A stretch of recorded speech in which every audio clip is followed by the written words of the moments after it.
Well, why don't we get started?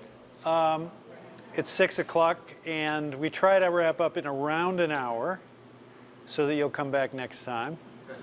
But before we begin, let me introduce some of the political people, the elected people. Derek Tebow is, of course, the Ward Alderman from Ward 8. I'm sure you all know him. We have to actually run, but to a baseball game. But I just wanted to come and say hi real quick. Ask tough questions. He's got a lot of good answers, so we'll see you guys later. Take care. Good luck. Laura Tulurski is a state rep. And I'm going to introduce Deb Pignatelli. She used to be your state senator a long time ago and the executive counselor, but has moved further south, but used to live right in this neighborhood. We still think of this as our home. Yes, your true home.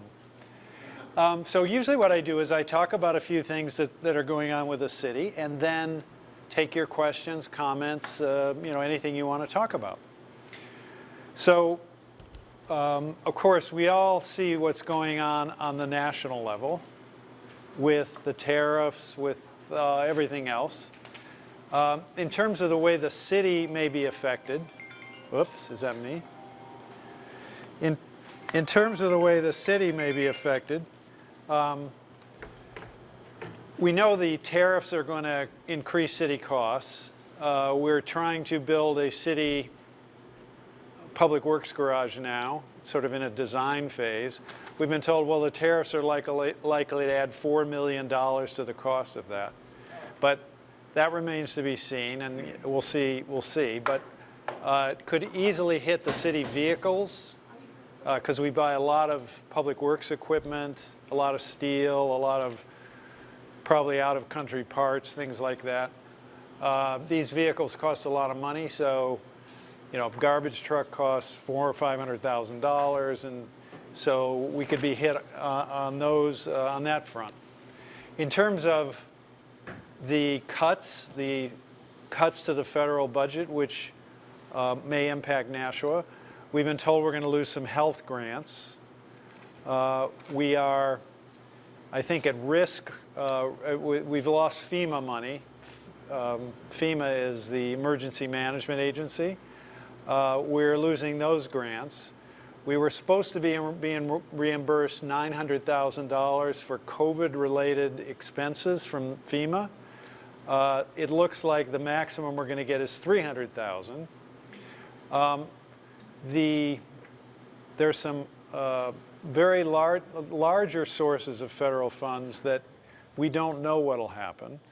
The two largest ones are Title I, which is a educational supplement that comes to Nashua and other cities and towns across the country, and which helps to supplement the teaching force in schools that have a high proportion of free and reduced lunch kids, in other words, disadvantaged families.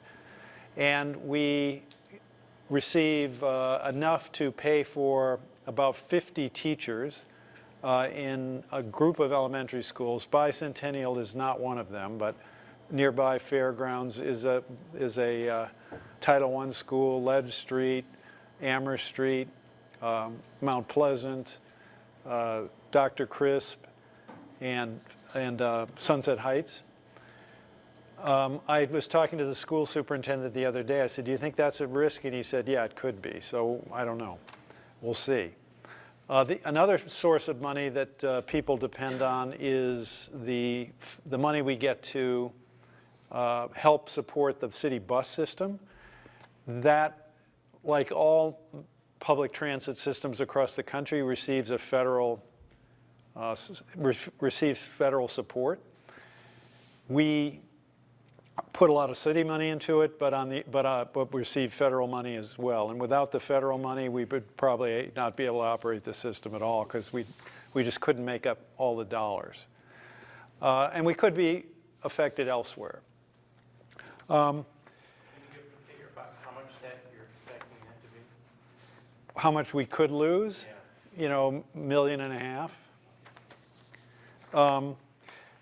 But we have not been notified that we are going to lose it or anything like that. So we'll see. So far so good. On the housing front, and I was going to mention housing right now, we are trying to do a lot with housing because we, as you know, the prices of homes have gone up very rapidly, and the rents have done the same. We have a housing shortage. In the rental market, the vacancy rate is less than 1%, and a healthy market, I mean, a good market is considered to be a 5% vacancy rate, meaning that's where there's significant demand, and yet we have less than 1%. And therefore, rents have gone up, and there's a lot of people, especially young people, who can't afford their own home, have trouble with rents. So the city is trying to promote the development of affordable housing in many areas, which I will mention. But one area where we could get cut is we receive every year home funds. These are an allocation of home funds. Now, there's been no indication that we're going to be cut there, but there's been a little bit. The House budget, for example, from the House of Representatives in D.C., the kind of construct that they initially developed cut home funds to zero across the country, and community development block grant, which is another source. But what home funds do is our allocation is around $600,000 a year, and those are used to promote the development of affordable housing. So if you think of some of the projects in the city that have an affordable housing component, the redevelopment of what was Bronstein into Monahan Manor, 200 units of affordable housing, that had city home funds in it. There's workforce housing at the corner of Marshall Street and East Hollis Street. I think that's 150 units. That has home funds. The shelter, the Nashua Soup Kitchen and Shelter on Spring Street, that has home funds. That we made that project possible. There is a project at 249 Main Street, which is right across from CVS. That is 46 units of affordable housing developed by a nonprofit, NeighborWorks. There's home funds there. Now, could these projects have gone ahead without home funds? Maybe, but maybe not. They tend to provide a couple $100,000 of sort of needed capital that they need to make sort of the project work financially. So hopefully we will not lose those. But in terms of our overall efforts, we have supported all those affordable housing projects, but we are also developing, we helped develop, or we supported the private development of market rate units on the parking lot that's on High Street. Now it's the High Street Lofts. That's 150 some units. We are redeveloping NIMCO, which is a building in the Mill Yard. We've assigned, or we've picked a preferred developer there, and we're working out a development agreement. They will be paying the city for that parcel. I think it's $3.5 million we will get in the end. But that will be about 250 units, 20% of which will be affordable. We have worked with the EPA and a developer and state DES to develop a potential, which I think will go forward, the redevelopment of the Mohawk Tannery site, which is on the river. This will be 500 units of housing, 20% of which will be affordable. That has $9 million of EPA money in it because the first step, which should begin this year, is a cleanup or a consolidation of all of the waste left over from the tannery, and then the site will, development of the site will begin. But that's been a polluted, abandoned, untreated site for the last 40 years. So that is a significant improvement. And there will be some other developments in the mill yard I think you'll see coming. So we are working with people all over the place to try to improve or increase the supply of housing to try to meet the demand that we see as just a very constant force in the housing market. Yes. I have some questions about affordable housing. Yes. The obvious question is affordable to whom? Yes. Obviously, we have a 1% vacancy rate. What's available is being afforded because people are affording it. But the other point, though, is what's the distribution? Are they one-bedroom, two-bedroom apartments? Are they designed for singles or for young families?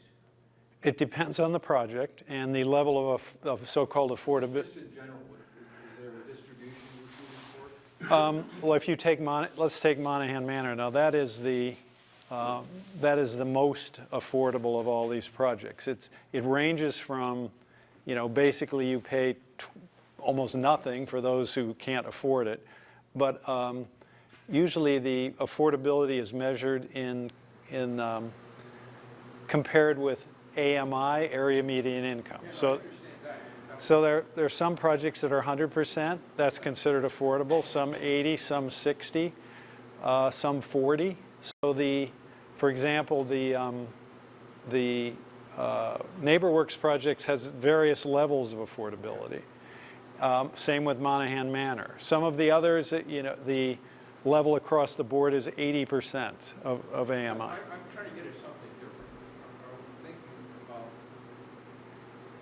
types of people who are Yes. So Monahan Manor. or young families getting started? Monahan Manor runs from. As a reminder, I didn't know we were starting questions yet, but this microphone is for the yeah. camera. It won't help here, but I didn't expect to get questions yet. I apologize. But if you could repeat this gentleman's questions, So the question and had to do with then just the raise your levels hand, of I'll give you the mic. affordability as well as the nature of the units. How large are they? What type of people are moving in, or what size families are moving in? Depends on the project. Monahan Manor ranges from 1 to 5 bedrooms. There are actually a couple of 5-bedroom apartments in there. So there's some 3s and 4s, but that is rare. And actually, apartments that big are hard to fill. So many of the projects, it tends to be 2 bedrooms is kind of the standard for the affordable projects. Some ones, because again, there's just not a big demand for 3 and 4 bedroom apartments. But the idea is to try to accommodate various family sizes. The market rate units tend to be smaller. The high street flats, there's a lot of 1s, there's a few studios, some 2s, but I think if you were to survey the residents there, mostly young, mostly without, I'm not sure there are any children in that project. So the market and the city are trying to promote a variety of types of housing so that various people can hopefully find a home to live. So we're working hard on the housing front, and we'll continue to do that.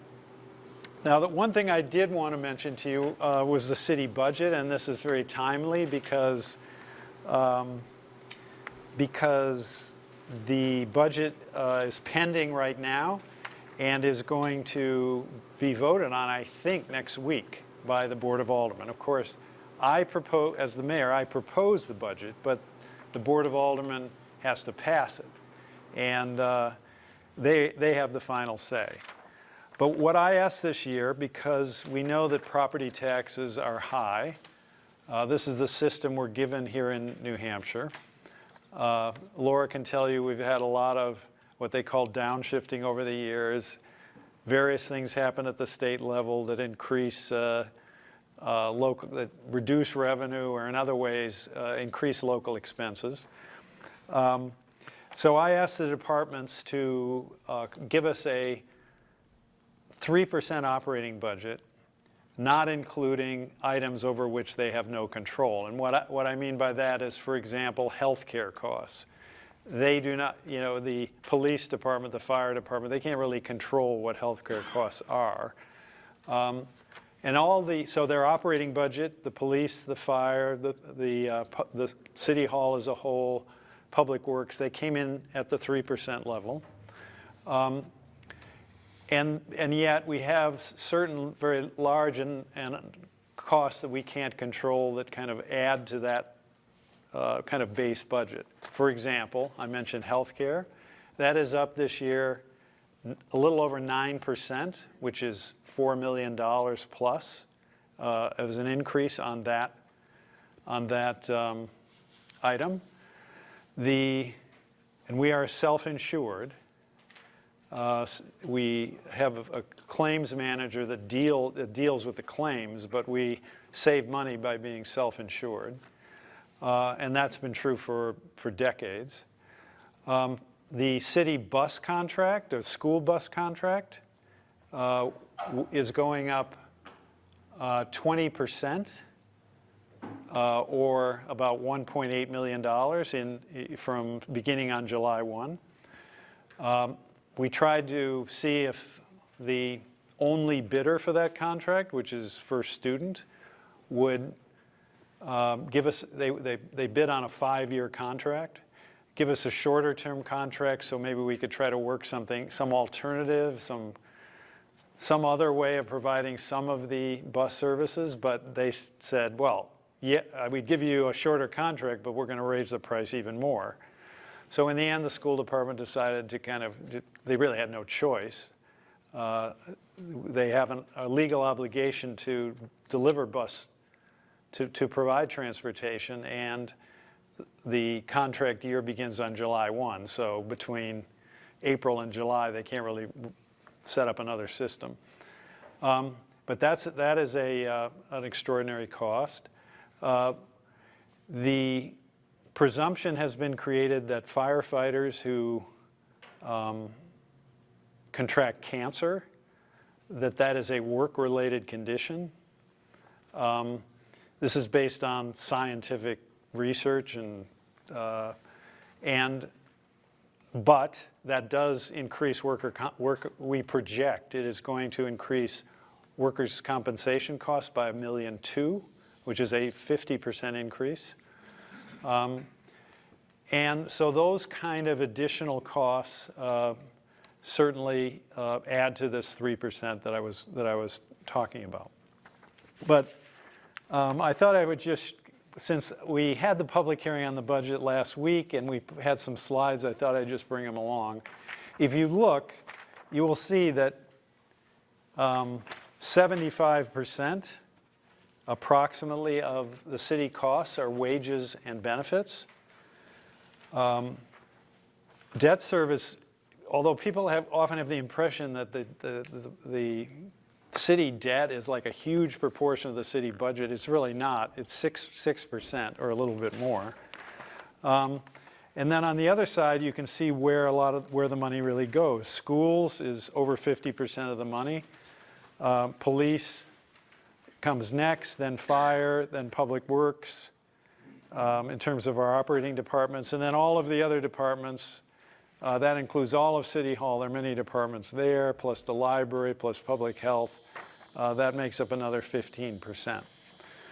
But the point of this is that if you want to make significant cuts in property taxes, if you really wanted to have a significant impact, the only way you can really do that is to reduce the workforce, meaning close a fire station. We have 181 authorized police officers, reduce that to 150 or something. Lay off 100 teachers. If you did any of those things, yes, it would have a significant impact on the tax rate. But I think I judge the Board of Aldermen, and I believe the citizens judge that we don't want to cut services to that degree, that Yes, property taxes are high, and we're always looking to save money in any way we can. But anything significant, any significant impact, someone comes in as they want to make a 5% reduction, you know. Well, 5% reduction means you'd have to cut 15 million from something, or a little bit more than that. And so if you cut the fire department in half, you could reduce by that much.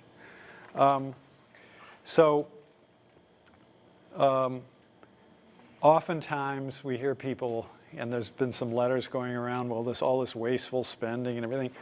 I think when you look at the details, you will see that the budgets are really tight. There are a lot of departments where we are understaffed.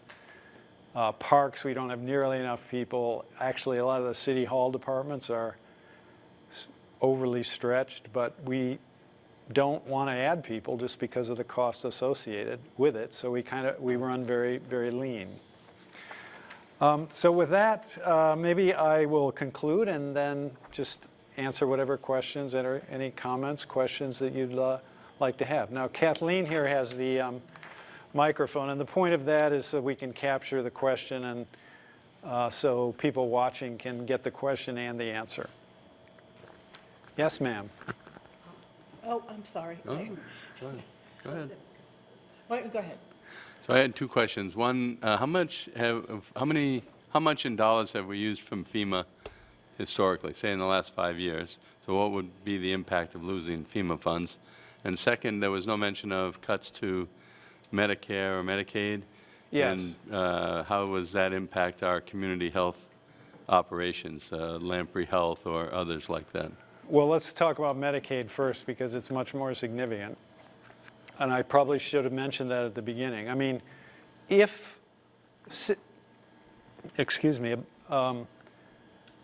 over 16,000 people, the last I saw on the state website, 16,778 people in Nashua are on Medicaid. 20% of the population, roughly. They, of course, were Medicaid cut, a lot of these people would be really hurt. I mean, one area where one area of treatment that is almost totally Medicaid reliant are people who are in recovery for addiction.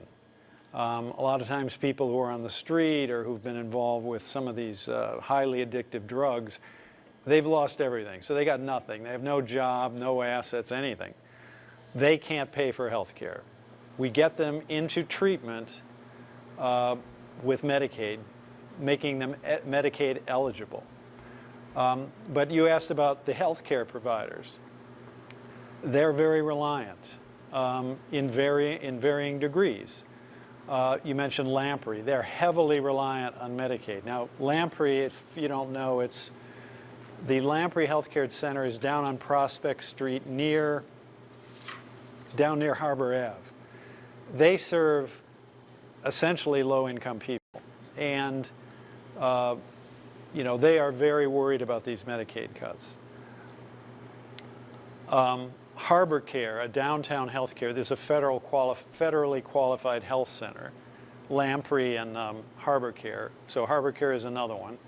They're on High Street, again, extremely reliant on Medicaid. The hospitals, though, are as well.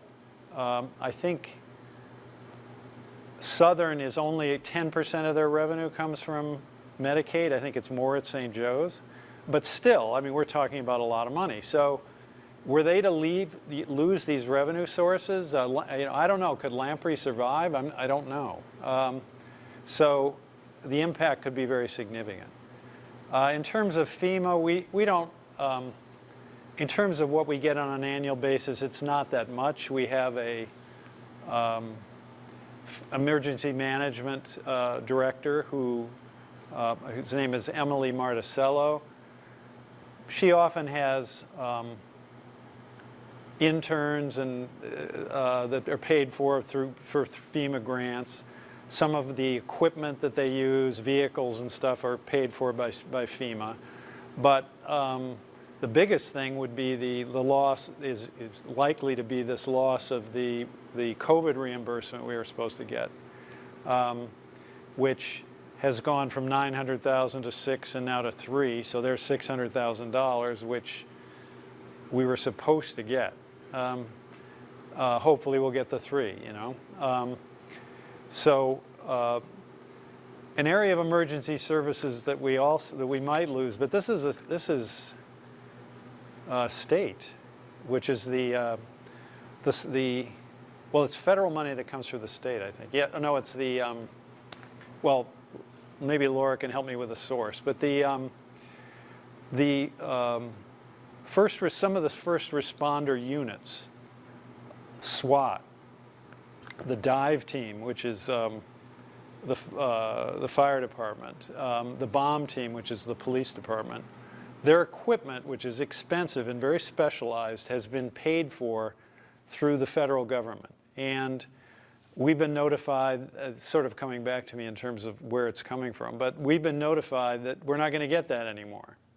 That, now that's not going to have an immediate impact because they are fully equipped, but when it comes time to buy a new, you know, whatever it is, that's going to, if this holds, that will have to be city money instead of federal money. What kind of things? I mean, we're talking about uniforms, we're talking about weapons, we're talking about various devices. Like the bomb unit has these robots that they use to go into a location where it's too dangerous to go in person. Drones, armored vehicle, you know, things like that. So a lot of this stuff's really expensive. So that it looks like we're definitely going to lose. Yes, ma'am. Thank you. There's been a lot of publicity about the very nice, generous contributions that our new casinos have been making to nonprofits. Yes. But I was wondering the extent to which their profits feed into government directly or indirectly. Well, they don't feed into government. So, but I don't want to, you know, the system, the charitable gaming system, which is the way in New Hampshire, has been very beneficial to the charitable nonprofit organizations. And the way it works is that 35% of the profits are devoted to, from the casino, are devoted to a nonprofit. So a nonprofit organization can sign up for up to 10 days a year, but often the cycle they're given is 7 days. And all of the 35% of the profits from that period of time go to this single nonprofit organization, and then the next week it's another one, and on and on. Through COVID, this is what kept the nonprofits going. I mean, they would not have been able to survive without this. But the numbers that were coming out of this before the NASH were astounding. I mean, it was $60, $70, $100,000, sometimes out of Boston, out of now what's called the Gate City Casino. Very helpful. Since the NASH opened, those numbers have gone up. So this is very beneficial to the nonprofit sector. The city, though, receives none of the money. What about it in terms of taxes? Is it Now, they tax as businesses to any degree? Well, the answer is not as businesses. We don't have the ability to tax businesses. The only thing we can really tax is real estate. So the Nash Casino, as an example, will pay the property tax on the assessed value of the casino. And the amount of the assessment will be first determined by the assessing department, but easily could be contested by the casino. So what often happens with commercial properties is once the assessment is established, then they sue for lower taxes, and then there is either a settlement or a trial in what's called the Board of Land and Tax Appeals, which is a state agency, or the Superior Court. And a thing like the casino is very difficult to assess. Only the real estate, the personal property in it is not taxable, like the slot machines and all that stuff. That's not taxable. Hard to assess because the main way you kind of establish a value is through comps, comparative sales. So if you're in a single-family development, let's say they were developed all at the same time, and if there's 50 houses and 3 of them have sold in the last year, it establishes pretty clearly what the neighbors are also worth. But there aren't that many casinos, in Nashua that have sold in the last year. So, or in New England, so I don't know what the assessment on that's going to be, but I could just see there could be a debate over it. Because of course we want it to be as high as we possibly can get, and they may want to get as low. We had, for example, litigation with the Pheasant Lane Mall. And the Pheasant Lane Mall has gone down in value. But even though that is the case, or it is no higher than it was like 10 years ago, but even though it's gone down slightly over that period of time, they contested the value, and they basically, they were partially successful, and we had to reduce the assessment and refund money to them. So this is a common tactic with large commercial properties. I just wanted to clarify that the casinos do pay money, percentage of the profits, to the state. The municipality doesn't get anything. So even though we bear the burden of emergency response and police and all that and traffic, as we're discovering with the Nashua doesn't get reimbursement, but the casino owners do pay a portion of that percentage of profits to the state. A portion goes to the nonprofits. Now, as you probably remember, when we started with charitable gaming, they were more mom and pop, local business, locally owned kind of thing. And now you'll see that almost every single one in the state, with the exception of a few, have been bought by out-of-state corporations. So that percentage of those profits are now traveling outside of New Hampshire and going elsewhere. And the scope has obviously ballooned into something beyond what the original intent was. Yeah, these are both owned by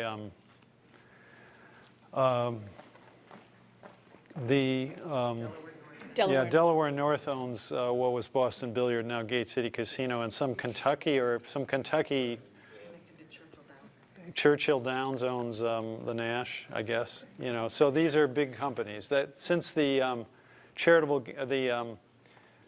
historic racing machines came in, that has really caused this. That increases the value, it increases the take very considerably. Just to follow up on the casinos, are we really coming out ahead? Are they creating more problems with people's lives than we're gaining in benefit from money to nonprofits? Well, I don't know. The money going to the nonprofits is very considerable. I mean, millions. I think the Boston Billiards contributed $10 million over 3 years before all this expansion. So, do the police have to respond to these places periodically? I'm not thinking of police. I'm talking about families that become destitute due to gambling addiction. I mean, is there a gambling addiction problem that offsets those profits, and are we coming out ahead or behind? I can't say the degree to which, I'm not sure of the degree to which there is, gambling addiction that has caused the kind of hardship. Well, as a follow-up, is anybody looking at that? Well, I think it's a good idea that we should. So when Kath gets back, we're going to contact the health department and see what they can do on that front. There's some state programs. Yeah, but But certainly that's one of the arguments, you know, against the gambling is that people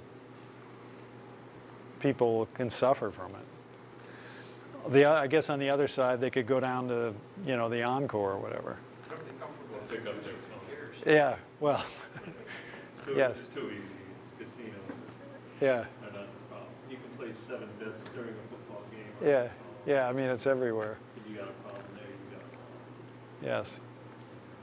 There's Yes. been a number of advertisements that I've seen anyway about the potential for school vouchers. And I'm wondering if there was an impact analysis of what would happen to the funding for our public schools if the school voucher program went through. Well, Laura can answer this maybe more elaborately than I do, but they say that they're not reducing the amount that goes to public schools, but the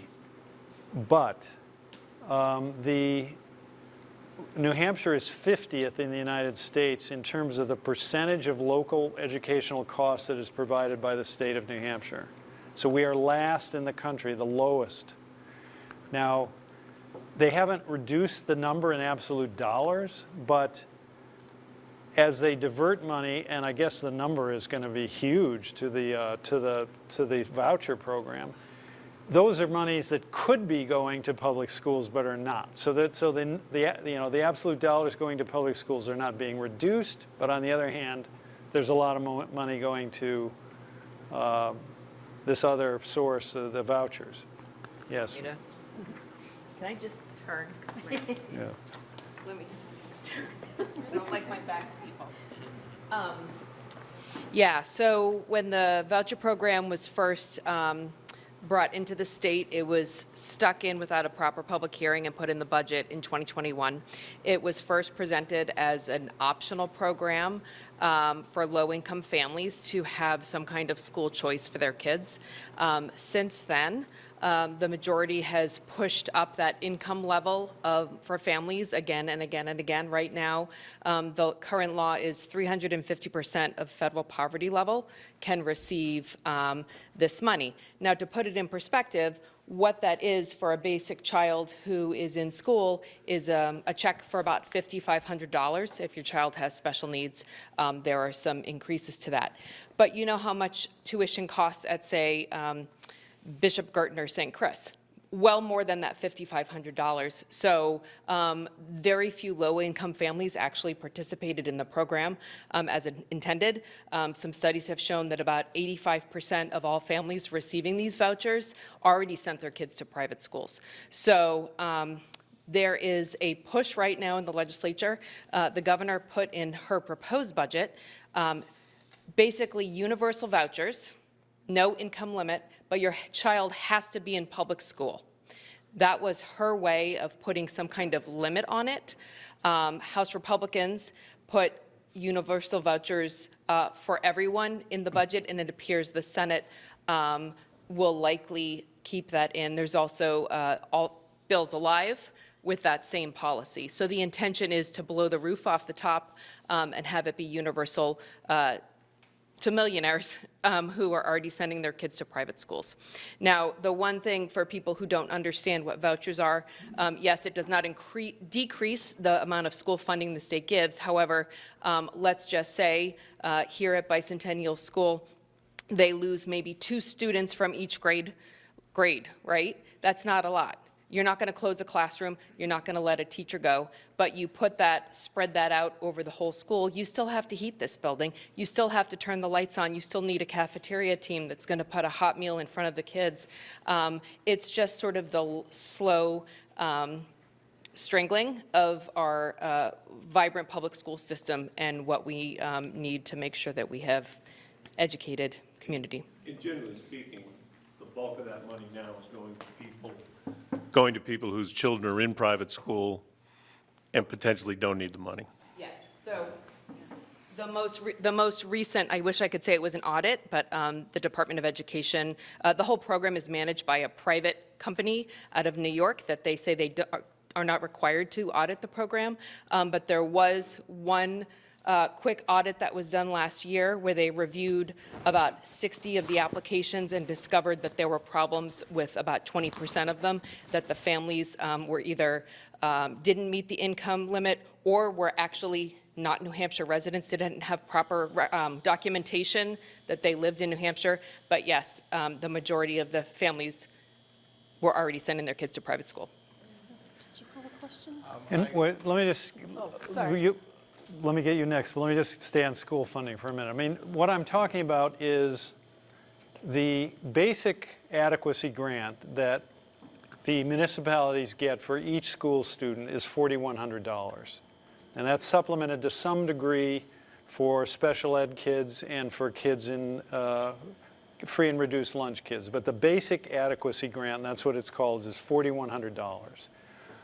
Now the state average for per student is around 21,000. Nashua is a little bit less, but special ed kids are higher. And there, you know, there's the so-called Claremont decision, which goes back to 1993, where the courts held, the New Hampshire courts held that under the New Hampshire state constitution, there is the obligation for the state to provide and pay for an adequate education. So there's been a lot of litigation over, well, shouldn't the state be paying more if they have to pay for an adequate education? Most recently, there's been yet another case where a Superior Court judge found that this $4,100 is unconstitutional. And because it doesn't even come close to providing an adequate education. Now, the state AG, Attorney General, is given the task of trying to defend this and appeal and defend this $4,100 figure. So in the argument before the New Hampshire Supreme Court, the AG's office, part of their argument was that a school building is not needed for an adequate education. So the costs of school buildings shouldn't be included in the calculation. And we know that, so I guess the theory would be you could do all remote learning, and we know how that kind of works out from COVID. So, you know, it just goes around and around. But in terms of property taxes, I regard an adequate education as costing the state average. But if you assume that, and if you assume the state actually paid that, your property taxes would go down 60%. 60%. That's 60. Yes? How would the state make up for that loss in revenue? Income tax. Where are they going to, instead of property tax, it would come? Well, they'd have to come from, but I'm just saying the structure is property taxes are high and you pay for pretty much everything. On the question of property taxes, has the rate been set for the June taxes yet? No, it has. So what happens is, once the budget is passed, once the state approves all of, the state highly regulates the process of property assessments, and once they sort of approve everything, then usually in the fall, around October, the tax rate is set based upon the assessed value of the city, based upon then the budget, so kind of dividing the budget by the assessed value. Okay, so our taxes coming up in June will be at the same rate they were? No, they're going to in- go up. There's no question they're going to Okay. go up. There's no question they're going to go up. But, I mean, our expenses go up, the taxes go up. And one thing that has impacted you severely, and it's part of, you know, it's an unfortunate side effect of all this, is that we are required to do revaluations periodically. And this is a state law. And the way those are done is, like I said, highly regulated by the state of New Hampshire. And so what a revaluation does, it does not collect more revenue. I mean, people think, well, you know, you're raising the assessment, so you're bringing in more money. That is not the case. What it is a reallocation of the tax burden. So based upon fair market value of the properties. So if you created a hypothetical where, you know, one, and I should shut this off, right?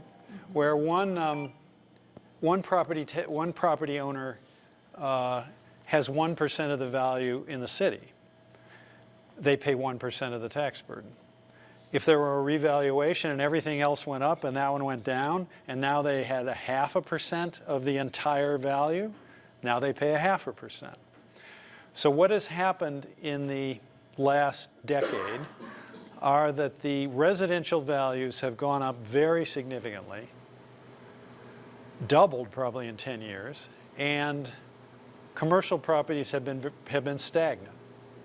So before the revaluation of 2022, homes represented about 66% of the entire value of the city, around 2/3. As each revaluation has occurred, because the homes have gone up and the commercial property hasn't, the percentage of the total city value that is homes keeps going up. So now it's like 70% or maybe higher. So instead of paying, 66%, now the homes pay 70%. So the taxes go up without any impact on without any impact on, it doesn't bring in more revenue. It means that somebody else, probably a big property owner, is paying less. So that has driven up property taxes very, significantly over the last two revaluations. So we did one in 22, and we'd waited 4 years to do it. And the impact was very significant because of there was like a 45% increase in home values over that 4-year span. And we were criticized, you should have done it more quickly, the impact was too dramatic, it was too shocking. Okay. So then we do one 2 years later, 24. And now the criticism from some of the same, wait, you did it too quickly, you should have waited, we were hit again, you should have waited longer. So maybe this time we're going to wait longer. So Thank you. Yes. I'm curious about if you could tell us what your relationship is with the governor so far, and whether she's reached out to you, and if so, what Nashua, New Hampshire residents can count on for support to, keep our, Lamprey, Harbor Care, the well-being of the social impact of what's to come. If you can talk about that a little bit. And then I'm also curious whether or not you're meeting with other mayors across the country or the New England, and whether you anticipate the housing market to, mortgage defaults given potential So what am I unemployment. expecting there? Yes. All right, so a couple of questions. Number one, about how I and the city of Nashua get along with the governor, a Nashua resident. And number two, about just what's going to happen with the housing market, or what we think is going to happen. Do we anticipate unemployment given what's Yeah. happening? Yeah. I certainly have a good relationship with Kelly Ayotte, who I've known for a long time. Now, we don't agree on all these issues. For example, this voucher thing. I think the money should be going principally to the public schools, for example. But certainly, personally, we get along well. I have to say, as much, again, we disagree with some of the things she's proposing, but, she was handed a mess by Governor Sununu. I mean, so and that's what, this is my perspective. This is partially why all these revenue problems exist at the state level, because during Governor Sununu's tenure, he got billions of dollars of ARPA money, and that was used to kind of hold everything up. And during that time, the state cut the business taxes, paid principally by very large corporations, Walmart, BAE, Target. So he cut those taxes, which costs $200 million a year. and eliminated the interest and dividends tax, which went into effect this past, or ended December 31 of 24. A loss of nearly $200 million there per year. So that's a loss of $400 million a year. Now, they're just fighting up in Concord, like, what are we going to cut? Where's the money coming from? They could definitely use $400 million a year. The interest and dividends tax, again, paid mostly by people who can afford it. Someone who pays, there's, I think, an exemption of some thousands of dollars. I mean, so it's really only people who have quite a bit of wealth that are actually paying that tax, and the other tax mostly by large corporations. So she was handed a mess, and it's not that easy to get out of it, and she can't really criticize, the former governor, because they're in the same party. So we'll continue to disagree where we disagree, but I'm sure we'll, if we needed help on something, I could call her, meaning if the EPA tried to cut off the money for the Mohawk, I might be able to call her and say, hey, could you help us with this? Maybe she could do that, but so far that hasn't happened. In terms of the housing market, I mean, we don't really know. Whether is there going to be a recession? Who knows? I know that right now the housing market remains strong despite the higher interest rates. I mean, the 30-year mortgage, I think, is now at around 7%. And I just ran into a realtor the other day who was pretty active in the national market, and I said, well, what's happening? And she said, well, the average listing price is $525,000, and the average sale price is $544,000. So on average, houses are still going more than asking. Could that change? Yes. I mean, but it hasn't yet. And beyond that, it's hard to predict the future. Yes, anyone else? May I make a statement, please? Sure. The name is Avalon. May I hold? Yeah. The name is Avalon. I'm from Ward 7. Someone had a question about the vouchers. Yes. About rich kids getting the monies from the schools to go to the private schools. My question is, the government pays, did you say, was it 21,000 or 4,100? The average cost per student, New Hampshire average, is around 21,000. Okay, so the government pays that to the public school, right? Correct. Okay. Now, when the rich kid leaves, and I just learned this because I had the same concern about rich kids using up the voucher monies and stuff like that, but I just learned that the monies that are going with the rich kids is the same 21,000 that the government pays. So if the rich kid is in the public school, the government pays that 21,000. When the rich kid leaves and goes to the private school, the government pays part of that 21,000. So there is nothing more that's happening as far as the cost goes, based on my understanding. My further understanding is that because, and the government just pays a part of that a percentage of that 21,000. I don't recall exactly how much.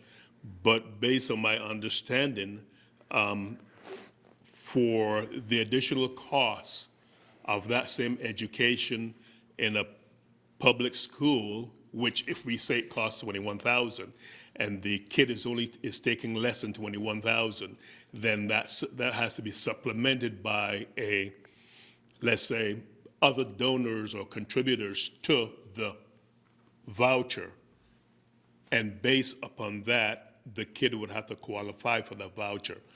But the kid is not taking any more from the school or from the government between public education and private education. Now, I don't know if that makes any sense to you. It makes sense in my mind, but the kid isn't taking any more Well, funds. I would just say a couple of things. First of all, I pointed out that the adequacy grant for per student in Nashua and across the state of New Hampshire is $4,100. Now, I think the estimate for what's going to go into the, I mean, there is almost no, it's like 100 million or something going, some huge numbers going into the vouchers. That money could be used to, well, why could we go to 5,000 for the adequacy grant? That would help with property taxes across New Hampshire if we did that. Number two, I mean, there's often the argument made that, well, when a kid leaves the public schools, then you save money. But that's not really the case. I mean, if over time, if hundreds of students leave the system, yes, you can deal with less teachers, maybe a school closure, things like that. But certainly in the short term, it does not, in the sense that, I mean, Laura already pointed out, okay, we have 400 classrooms in roughly, somewhere between 350 and 400 classrooms in Nashua. So let's say 50 kids leave, but we have 17 schools, 400 classrooms, or 100 kids leave. But they're not in one school or one classroom, they're spread out all over the place. So, in the seventh, in your school, in your neighborhood, Dr. Crisp, 2 kids leave the 5th grade, and 1 kid leaves the 4th grade, and 2 kids leave the 2nd grade. You still have to have the same number of teachers. You don't, until you get like a very large reduction, can you make a reduce the number of teachers in a school at a particular grade. So the city loses the income from those 100 or 50 kids. We don't get the $4,000 apiece for those $4,100 for those kids, but expenses don't really go down.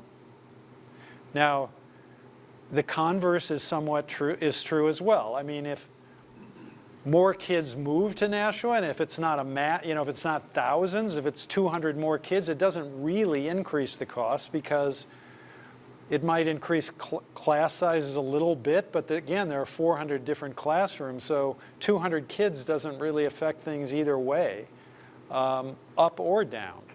But what we do lose is when two things when the kids take the vouchers. Number one, that is money that could go to the public schools and help raise the adequacy grant. Number two, and it doesn't. Number two, we lose the adequacy grants for those kids that leave without a reduction, at least in the short to midterm, of the expenses that the school department has. Thank you. Yes, ma'am. That was, what are some of the good things that are happening? Well, I think the housing, it's going pretty well. We've got a big riverfront project going on, and the idea here is to really open up the river so people can enjoy this really beautiful natural resource that the city has. I mean, Nashua is really, believe it or not, like a river city. We are named after the river. It was without the river, Nashua wouldn't even be here because it started with the mills that were powered by the river. So this should be a great amenity for Nashua. The Nashua Center for the Arts is going really well. I mean, beyond expectations in terms of the number of people that are coming in. The prosperity of the city is good. Certainly we have people who don't have enough money, but overall, the unemployment rate is very low, and so far we haven't been impacted by recession or anything like that. City is very safe. We're found to be the second safest city in the United States a couple of times. Crime rate is low. That's very important. I'm going to say, take it or leave it, that the city is well run.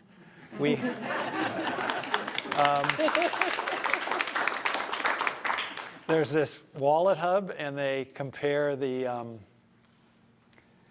cost of city services versus the quality. And Nashua has come up second best in the United States a couple times, or fourth, we're right in the top 5 a whole bunch of times, out of like 188. So I'm going to say the city is well run, efficiently run, partially because just of the pressure on the property taxes, it's just always there. And all our streets have been repaved. And all of our, yes, we've redone most of the streets in the city after a long period of neglect, so there's something. And so, I mean, there's a lot of good things going on. But in city government, we, of course, focus on trying to solve the problem. So that's tends to be what comes up. But your implied point is correct. Yes, there is, we should probably talk more about the positive things. 705, Mayor. Yes. Does Nashua have any sober homes, and how many? We have quite a few. Now, we don't really have the ability to regulate or even, I mean, we have certain sober homes and also homes that are sort of sponsored by the state of New Hampshire for people with disabilities, like group homes. And the position of the state is the zoning can't even impact that. So now, but in terms of sober homes, I'm going to say that most of these sober homes, the neighbors don't have, they don't really notice. I mean, there are some organizations that run these things really well, and the people are not on drugs. They're in recovery. They're held to a set of rules. And most of them work, and they have a job, and they come in and out, and it's a quiet neighbor. So in general, they do not cause a problem. Do you have one in your street, or no? I'm afraid they might. Yeah. Well, I mean, no one probably wants that, but in reality, most of the sober homes are kind of in multifamily neighborhoods because they tend to, it's not 1 or 2 people, it's 6 or 8 or 10. Big homes. Yeah, right. Or sort of kind of almost like apartment buildings.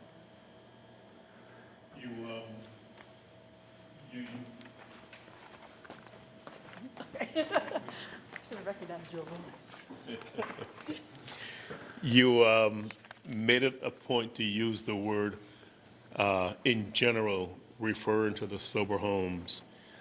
Are there any issues that we should be aware of, though? Well, what I was really thinking about is it's not actually a sober home, it's a group home on Toll Street, which is in French Hill. A group home for mentally disabled people, and there's one resident who has caused a lot of problems for the neighbors, and there've been a lot of police complaints and the like, and that's what I'm really talking about when I say this zoning. So this is authorized by the state of New Hampshire, and if we say, well, look, that's a violation of zoning or whatever, they say, well, they're exempt from zoning limitations. Now we're working with, the organization that runs this place, and to try and kind of neighborhood meetings and this kind of thing to try to smooth this out. But I think that's the second example. I think there was another one, and I can't think exactly where it was. But there can be problems with group homes, with the neighborhood. But in certain instances, the state kind of, they talk to us, they try to work with us, but they don't let us control the situation. Yeah. Is there a list available of these group homes and sober homes that any of us may access? I think you could get that, yes. City But Hall? that's a good question. Let me check into that. Thank you. Now, we like to finish around 7. Now, I'm going to take your question, definitely. But because we want you to come back. We don't want to be, but we don't. Is there still any plan to rearrange the sequence of one-way streets in downtown Nashua? When something goes wrong, if you miss a turn, you have to go to Merrimack to turn around. Or if a train goes through, you can't get from one side to the other. I mean, you could make going downtown to shop virtually impossible. Well, when you Can say you repeat the question, Mayor? this was done like in the 60s. So there have been some. What was the question? Oh, the question has to do with what about the one-way streets downtown? They make getting around difficult. They make getting downtown difficult.